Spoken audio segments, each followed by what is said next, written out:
السلام عليكم ورحمة الله بسم الله والحمد لله والصلاة والسلام على رسول الله وعلى آله وصحبه ومن والاه رب اشرح لي صدري ويسر لي أمري واحلل عقدة من لساني يفقهوا قولي. Mes frères et sœurs, on continue notre série Un jour dans la vie d'un musulman. On s'est arrêté au repas de fin de nuit de la sunna du Fajr et maintenant tu t'apprêtes, mon frère, à partir à la mosquée pour faire la prière de Subh. Tu n'oublieras pas l'invocation en sortant de chez toi. Selon Anas radiallahu anhu, le prophète sallallahu alayhi wa sallam a dit: si l'homme en sortant de chez lui dit Bismillah, tawakkaltu ala Allah, la hawla wa la quwwata illa billah, au nom d'Allah, je m'en remets à Allah, il n'y a de force et de puissance que par Allah, le dominant, le roi, lui répond: sois guidé, épargné et protégé. Et le diable dit aux autres démons: que peut-on faire d'un homme qui a été guidé, épargné et protégé, rapporté par Abu Daoud. Donc tu n'oublies pas, en sortant de chez toi, pour que tu sois protégé par Allah, de dire cette invocation. Et selon Ibn Umar radiallahu anhuma, le prophète sallallahu alayhi wa sallam a dit: la prière en commun dépasse en mérite la prière individuelle de 27 degrés, rapportée par l'imam al-Bukhari et Muslim. Sur ta route, tu es en dhikr. Ça veut dire quoi? Ça veut dire que ta langue, elle est en train de gagner des hasanat. Tu vas multiplier les formules type Subhanallah, Alhamdulillah, La ilaha illallah, Allahu Akbar, La hawla wa la quwwata illa billah. Et d'ailleurs, toutes ces formules, dans pas longtemps, Inch'Allah, on fera une vidéo dessus. Sur place aussi, tu es en dhikr. Tu perds pas ton temps, tu optimises ton temps. Et rappelle-toi que parmi les 7 catégories de personnes qui seront sous l'ombre du trône d'Allah subhanahu wa ta'ala, il y a un homme dont le cœur est accroché au lieu de prière. Muhammad ibn Khafif, un grand savant, rahimallah, fut éprouvé au point d'être paralysé. Et lorsqu'il entendait l'adhan, il disait: portez-moi et emmenez-moi à la mosquée. Les gens lui disaient: Allah t'a accordé la permission de ne pas prier à la mosquée, tu es malade. Et là il a dit: je sais qu'Allah m'a accordé cette permission, mais je ne supporte pas de ne pas être à la mosquée quand j'entends le adhan. Puis il leur a dit: quand vous entendez Hayya ala salah, Hayya ala al-falah, et que vous ne me trouvez pas dans les rangs, c'est-à-dire dans les rangs de la mosquée, cherchez-moi dans le cimetière. Subhanallah. Allahu Akbar. Regardez la motivation de nos pieux prédécesseurs.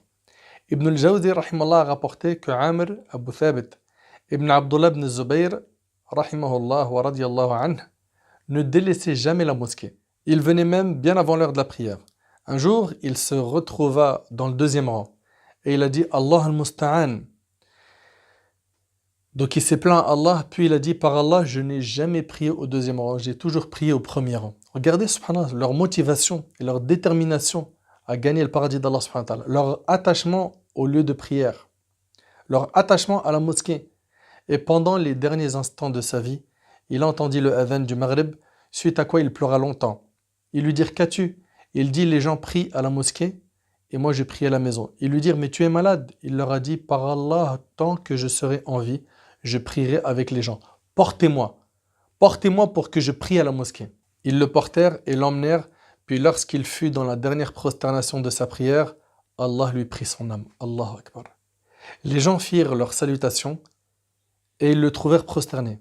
Ils le bougèrent et s'aperçurent qu'il était mort. Ils dirent à ses fils: quelle est la chose qui lui a accordé cette magnifique mort? Ils dirent: par Allah, chaque jour notre père disait: oh Allah, accorde-moi une belle mort. Nous le questionnâmes: ô père, quelle est cette belle mort que tu veux? Il répondit: qu'Allah prenne mon âme alors que je suis prosterné. Et c'est ainsi qu'Allah subhanahu wa ta'ala accepta son invocation et il mourut prosterné. Les compagnons radiallahu anhum aimaient la mosquée. Ils aimaient faire la prière dans la mosquée. C'était pour eux un plaisir de faire salat fil masjid. Tu arrives à la mosquée, pense à invoquer Allah subhanahu wa ta'ala. Demande à Allah subhanahu wa ta'ala ce que tu souhaites entre le adhan et la iqama. Donc, entre les deux appels à la prière. Pourquoi? Parce que d'après Anas radiallahu anhu, le prophète sallam a dit: l'invocation entre l'adhan et l'iqama est exaucée. Donc invoqué, rapporté par Abu Ya'la. Si jamais tu es arrivé à la mosquée avant le adhan, profite de répéter ce que dit le mu'adhin. Donc il va dire Allahu Akbar, tu répètes.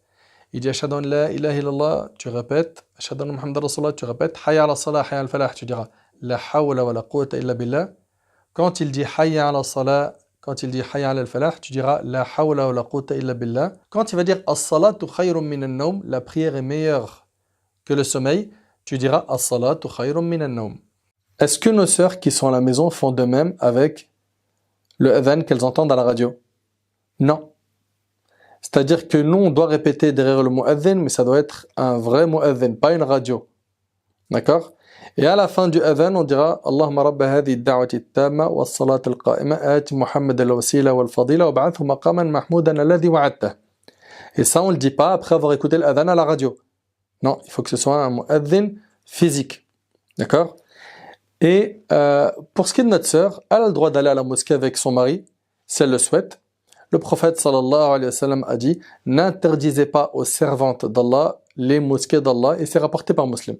Donc ma sœur, tu peux, si tu le souhaites, partir avec ton mari ou ton frère à la mosquée, mais le mieux c'est que tu pries à la maison. Et ça c'est dans un hadith que rapporte l'imam Ahmad, qui est selon Humayd radiyallahu anha. Sache mon frère qu'après avoir prié as-subh en groupe, tu es sous la protection d'Allah Azza wa Jal. Selon Jundub ibn Abdullah radiyallahu anhu, le prophète sallallahu alayhi wa sallam a dit « Quiconque prie la prière de l'aube est sous la protection d'Allah » rapporté par l'imam Muslim. Ici, il s'agit de la prière en groupe. Pour l'homme, la femme quant à elle, elle a cette récompense en priant seule chez elle, comme l'ont dit certains savants. D'accord? Elle est sous la protection d'Allah également, alors qu'elle n'a pas prié le Fajr en groupe, parce qu'elle l'a pris chez elle. Ensuite, il y a quoi? Les invocations à faire après la prière. Et ça, bi'idhnillahi tabaraka wa ta'ala, c'est ce qu'on verra dans notre prochaine intervention. Qu'Allah subhanahu wa ta'ala fasse que ces rappels soient profitables, qu'Allah azza wa jal nous permette de les mettre en pratique. Hadha wallahu a'lam, subhanakallahumma bihamdik, ashhadu an la ilaha illa ant, astaghfiruka wa atubu ilayk, wassalamu alaykum wa rahmatullahi wa barakatuh.